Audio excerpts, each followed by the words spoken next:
심어라. 낡은 것 사라지고 새 것이 승리하리라.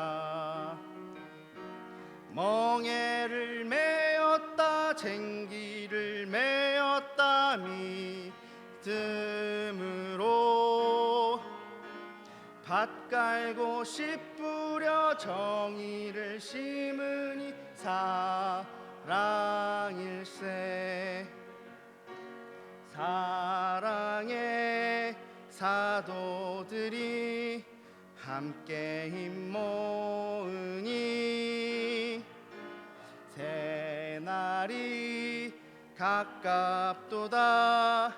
그 소리 크게 울려라. 멍에를 메었다 쟁기를 메었다 믿음으로 밭 깔고 씨 뿌려 정의를 심으니 사랑일세.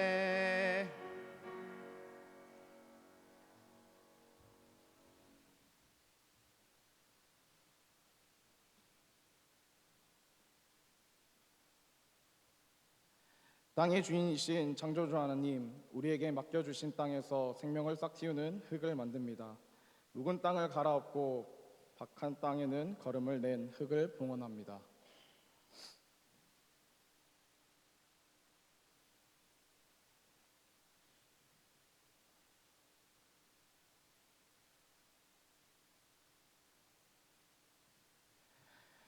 참으로 나 주가 말한다. 유다 백성과 예루살렘 주민아, 가시덤불 속에 씨를 뿌리지 말아라. 묵은 땅을 갈아엎고서 씨를 뿌려라.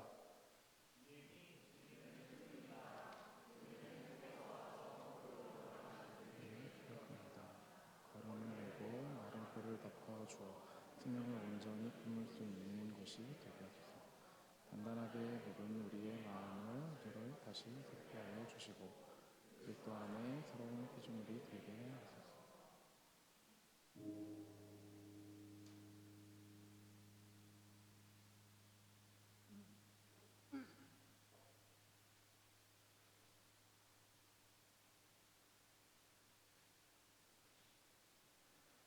생명의 물이신 예수님, 당신을 마시게 하시어 우리 안에도 생명에 흐르게 하소서.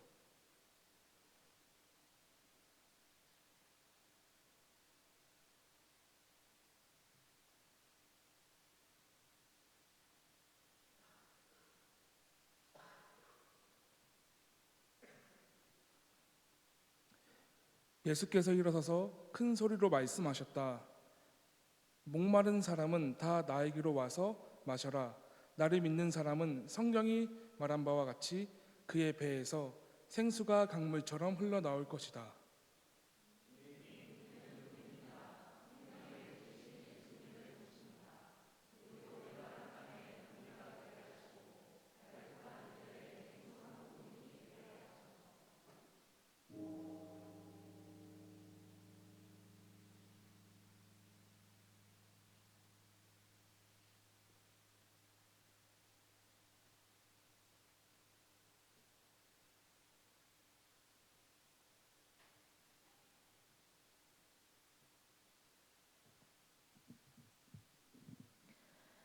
싹을 틔우게 하시는 성령이여, 생명의 신비를 품은 씨앗을 뿌리니 좋은 열매를 맺게 하소서. 하나님이 말씀하시기를 땅은 푸른 우물 돋아나게 하여라. 씨를 맺는 식물과 씨 있는 열매를 맺는 나무가 그 종류대로 땅 위에서 돋아나게 하여라 하시니 그대로 되었다. 땅은 푸른 우물 돋아나게 하고 씨를 맺는 식물은 그 종류대로 나게 하고 씨 있는 열매를 맺는 나무를 그 종류대로 돋아나게 하였다. 하나님 보시기에 좋았다.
아름답게 가꾸어 가세. 하나님이 주신 이 땅 귀하게 가꾸어 가세. 하나님 주신 명령 자연과 하나 되라. 상처 입은 산과 바다 만물들의 신음소리. 하나님이 주신 이 땅 아름답게 가꾸어 가세. 하나님이 주신 이 땅 귀하게 가꾸어 가세. 생태운 공동체 운동본부 집행위원이신 이정규 전도사님 나오셔서 기도해 주시겠습니다.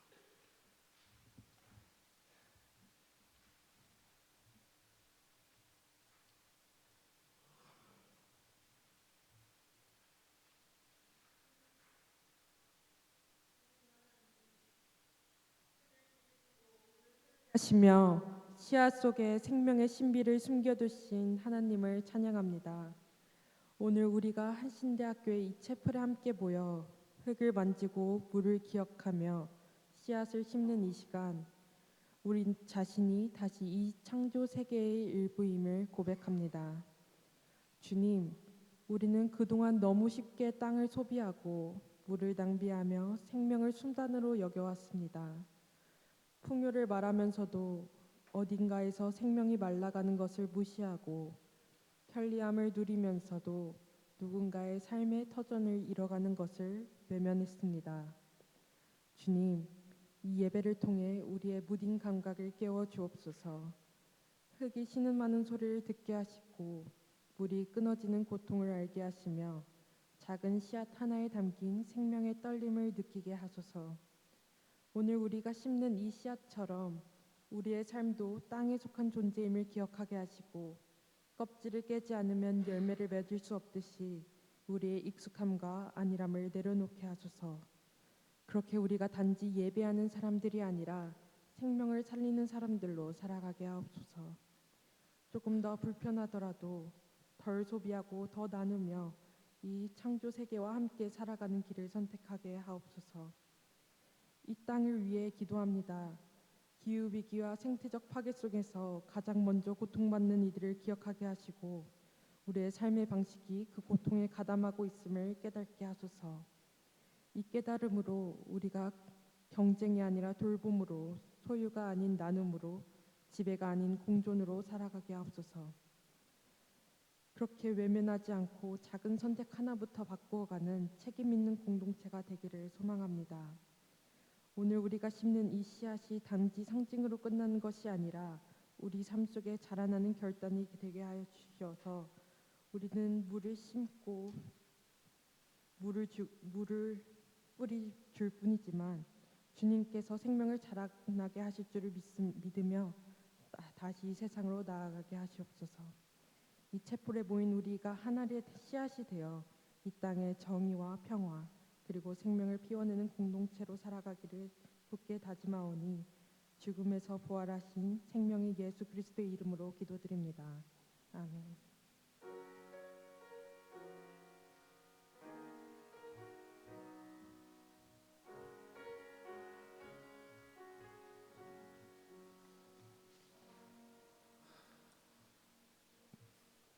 성령께서 교회에게 주시는 말씀을 들으십시오.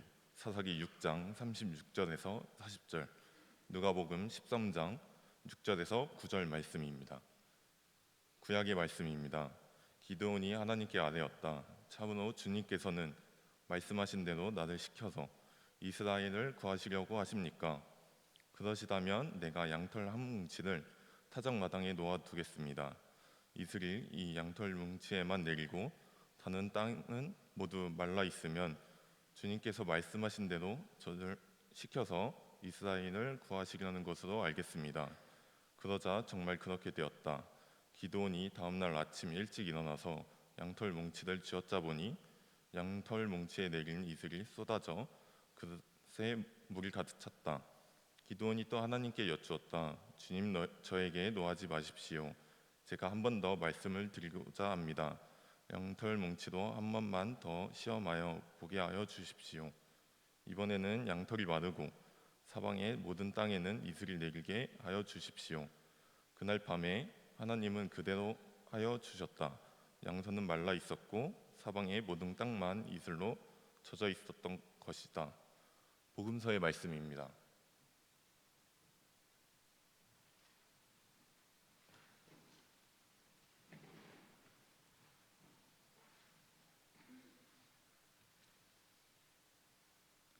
예수께서는 이런 비유를 말씀하셨다.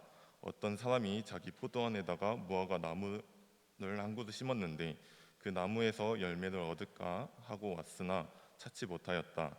그래서 그는 포도원 지기에게 말하였다. 보아라, 내가 새해나 이 무화과 나무에서 열매를 얻을까 하고 왔으나 열매를 본 적이 없다. 찍어버려라. 무엇 때문에 땅만 버리게 하겠느냐?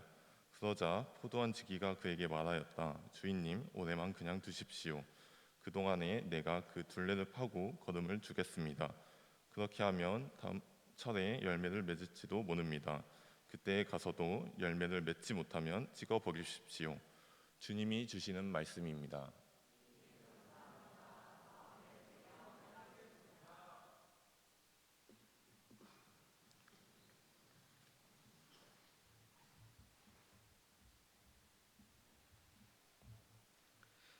생태공동체운동본부 집행위원이신 윤태현 목사님 나오셔서 열매 없는 일이라는 제목으로 하늘특표기 해주시겠습니다.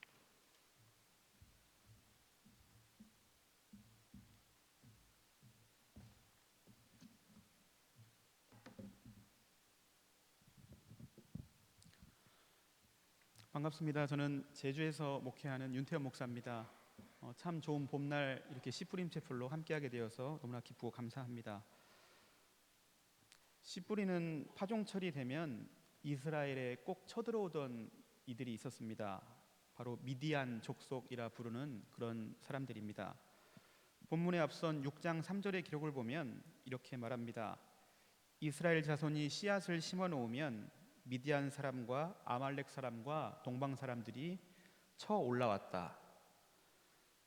후에 블레셋이 수확철에 약탈을 해갔다면 이 미디안은 좀 더 악질입니다. 아예 씨를 말리려는 작전으로 파종을 하고 나면 수많은 가축대를 몰고 와서 그 밭을 황폐하게 짓밟아 버렸습니다. 그런데 성서는 이를 두고 뭐라 말하냐면 이스라엘이 애굽의 종살이와 해방을 잊었기 때문이다 말합니다. 이제 겨우겨우 밭을 살려서 얼마의 밀 수확을 한 기드온이 타작마당이 아닌 포도주 틀에 몰래 타작하던 때에 주님의 천사가 기드온 앞에 나타납니다. 바로 기드온이 이스라엘을 구할 사사로 선택받는 순간입니다.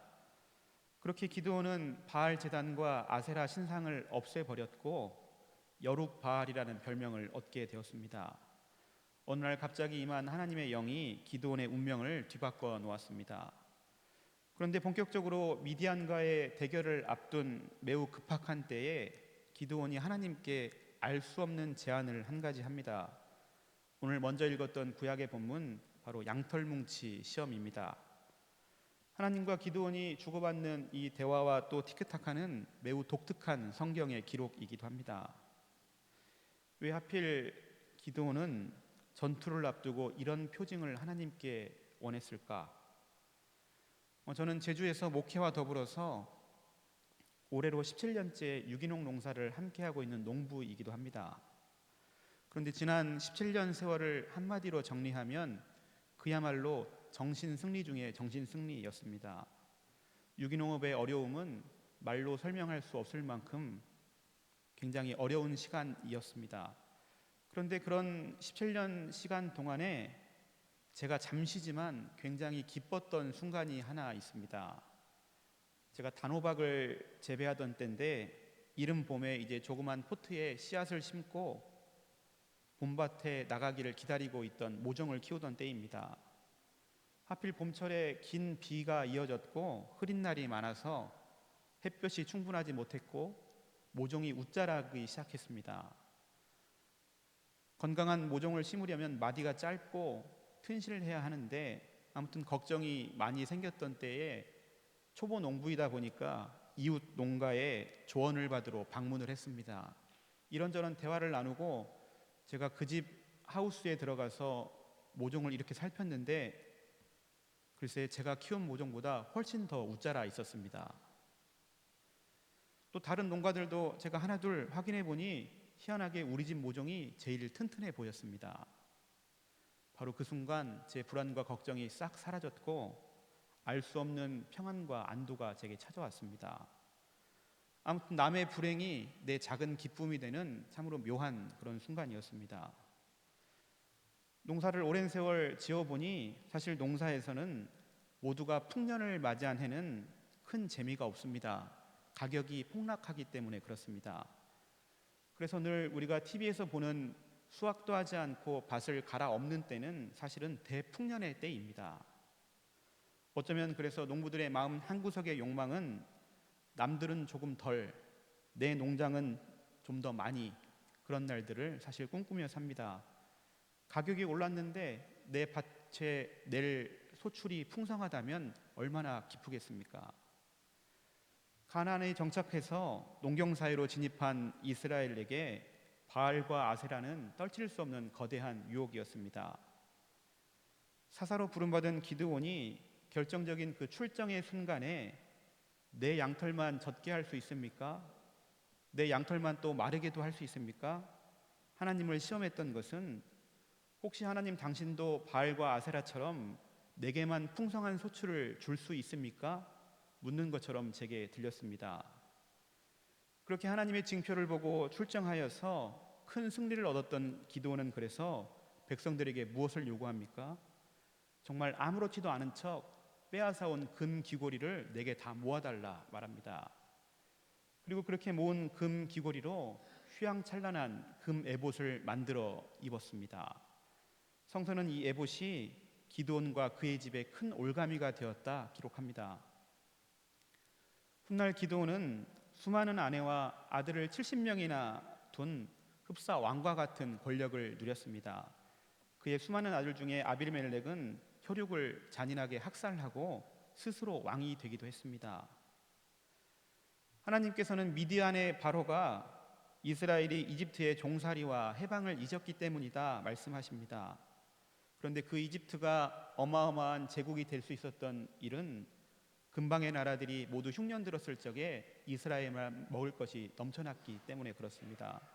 그러니까 기드온의 마음 저구석에는 이미 왕과 제국에 대한 욕망이 그렇게 싹트고 있었습니다. 일제강점기가 시작되기 전에 우리 땅 한반도에 자라던 벼의 종류가 많게는 1,500종류에 달했다고 합니다. 일종의 다품종 소량 생산을 하던 것이 저희들의 전통 농법이기도 합니다. 적지적작 땅에 딱 맞는 씨앗을 심는 것이 우리 농부들의 지혜입니다. 그래서 이 조그마한 땅에서도 동네마다 마을마다 제 땅에 가장 잘 맞는 벼를 심는 것이 우리들의 농법이었습니다. 그런데 그러던 것이 일제의 수탈이 시작되면서 품종을 서너 개로 줄여나갔고 수탈의 편리를 위해서 본래 키우던 품종이 아니라 수탈에 최적화된 벼를 키우게 되었습니다. 아무튼 그렇게 사라져버린 여러 토종 벽씨를 복원하기 위해서 작년에 이 똑같은 채플에 다녀갔던 유대원 사회선교사가 애쓰고 있기도 합니다. 아무튼 품종이 단일화되고 종자가 줄어드는 것에는 다름 아닌 제국의 욕심이 함께 숨어 있습니다. 예수님 시대에도 마찬가지였습니다. 본래 자급자족하던 이스라엘에 로마의 가혹한 세금과 수탈이 시작되었고 거대한 대형 농장이 등장하고 노예들이 농장에 동원되었습니다. 제가 제주에서 처음 초짜 농부로 호기롭게 시작했던 단호박 농사의 결과는 단호박 한 알에 15만 원짜리를 생산하는 결과로 돌아왔습니다. 한 알에 15만 원은 받아야 본전을 건질 수 있는 그런 수확이었습니다. 시원하게 농사를 그렇게 속된 말로 말아먹고 그래 제주도 하면 귤이지 귤농사를 시작했습니다. 그렇게 귤농사를 시작한 지 올해로 15년이 되었습니다. 그런데 그 감귤 농장 한켠에는 제가 직접 심은 배나무가 한 그루 있습니다. 이제 무더운 여름이 지나고 찬바람 불 적에 일하면서 한 알씩 따먹는 그 배 한 알이 정말 큰 보약이고 꿀맞을 수가 없습니다. 감귤 농장에는 감귤 나무가 수백 그루가 있습니다. 거기에서 열리는 감귤의 숫자는 헤아릴 수 없을 정도로 많은 숫자입니다. 그런데 그 감귤들은 사실 진짜 제 것이 아닙니다. 진짜 제 것은 어떤 것이냐면 몇 알 열리지 않아도 내가 직접 따먹는 그 배나무가 진짜 제 나무입니다. 감귤은 판매용이기 때문에 그렇습니다. 오늘 신약 본문의 농부도 같은 심정이지 않았을까 상상합니다. 포도원 한켠에 심었던 그 무화과 나무, 포도나무가 아니라 그 무화과 나무가 농부의 진짜 나무였을 것 같습니다. 예수님께서는 바로 이 비유를 들어서 너희가 진짜 내 나무인데 왜 너희가 열매가 없느냐 오늘 우리에게 묻고 계십니다. 단호박 농사를 접고 감귤 농사로 넘어왔지만 유기농사의 한계는 사실 매우 분명합니다. 농약과 특히 화학 비료 없이 짓는 농사는 열매가 결코 주렁주렁 열리지 않습니다. 어느 겨울철 수확을 앞두고 듬성듬성한 열매를 보면서 속상하던 차에 지나가던 마을 어르신 한 분이 한마디 거드셨습니다. 부지런하네, 열매를 빨리 땄네. 아직 열매를 한 알도 따지 않았는데 그분 눈에는 듬성듬성한 나무의 열매가 제가 초벌 수확을 빨리 한 것이라 생각한 것 같습니다. 농부에게 열매가 적은 일은 참 슬픈 일입니다. 또 때로는 책망받아 마땅한 일이기도 합니다. 그런데 본래 열매가 적은 일도 있습니다. 한 장 앞선 누가복음 12장에 예수님은 이렇게 말씀하십니다. 두려워하지 말아라. 적은 무리여 너희 아버지께서 그의 나라를 너희에게 주시기를 기뻐하신다. 오늘 저와 여러분이 바로 그 적은 무리에 속해 있음을 함께 고백합니다. 하나님께서는 풍성함을 보시는 것이 아니라 꼭 있어야 할 그 열매가 있는지를 늘 우리에게 묻고 계십니다. 누군가의 불행이나 슬픔이 내 행복이 되는 것이 아니라 적은 열매 중에 기쁨을 찾는 일, 바로 무리와 다른 일을 하는 그 기쁨과 즐거움을 함께 알아가기를 이 시간 소망합니다. 바로 내 아버지가 농부이시다 고백하셨던 그 예수님을 따라서 곳곳에 꼭 필요한 파종을 하시고 꼭 필요한 열매를 함께 거두시기를 이 시간 축복합니다. 함께 침묵으로 잠시 기도 드리겠습니다.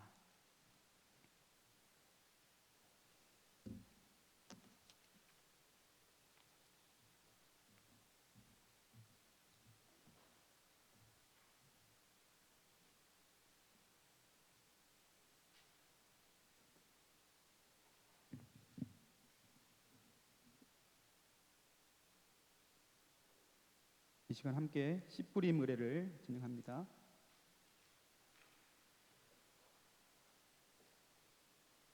초대합니다. 한 알의 씨알로 땅에 떨어져 죽어 생명의 열매로 부활하신 예수 그리스도의 신비로운 생명을 기억하며 씨뿌림 예식으로 나오시기 바랍니다.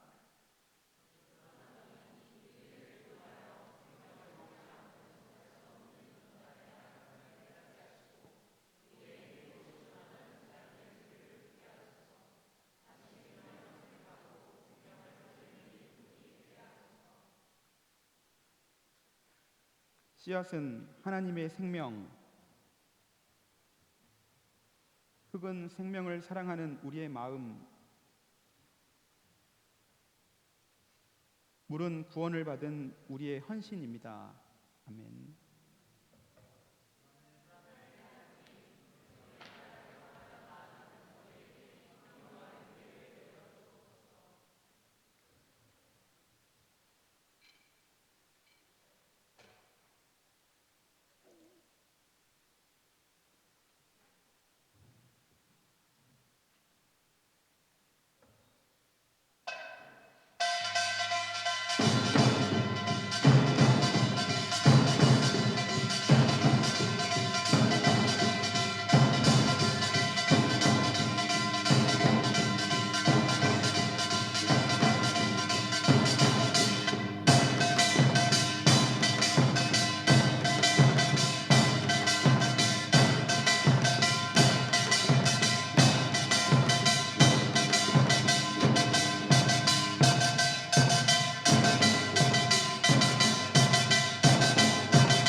함께 파송사합니다.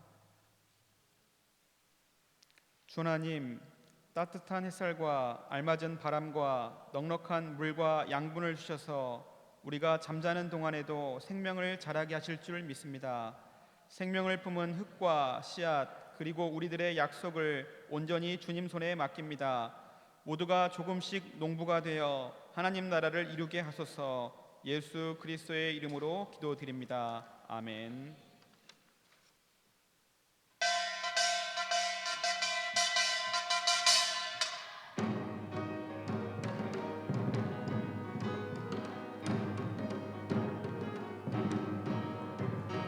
하나님 뜻대로 이 세상 창조하시고 우리의 평화 약속하신 주, 자유와 평화와 사랑의 꿈을 위해서 우리는 모두 기도합니다.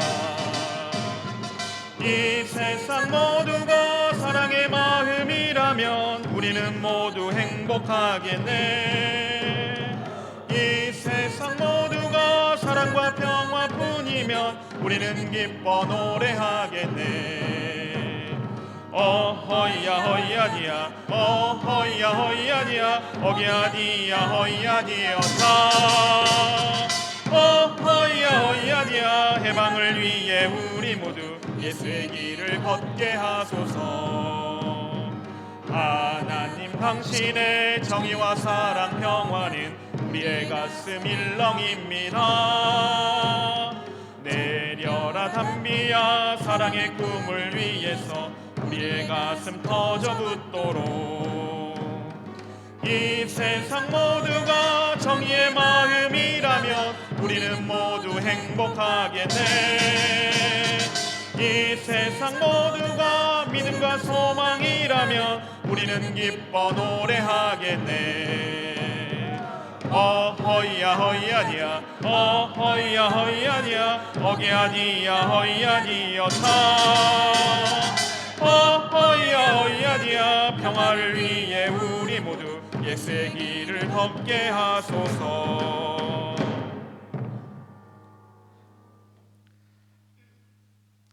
하나님을 농부라 고백하는 예수님의 은혜와 이 땅을 옥토로 축복하시는 하나님의 놀라우신 사랑하심과 정의와 평화와 생명의 씨앗 심기를 언제나 도우시는 성령님의 놀라우신 은혜가 작은 씨앗을 심으며 온 생명을 함께 기억하기 원하는 우리 모두 위에 지금부터 영원까지 함께하기를 함께 기도합니다. 아멘.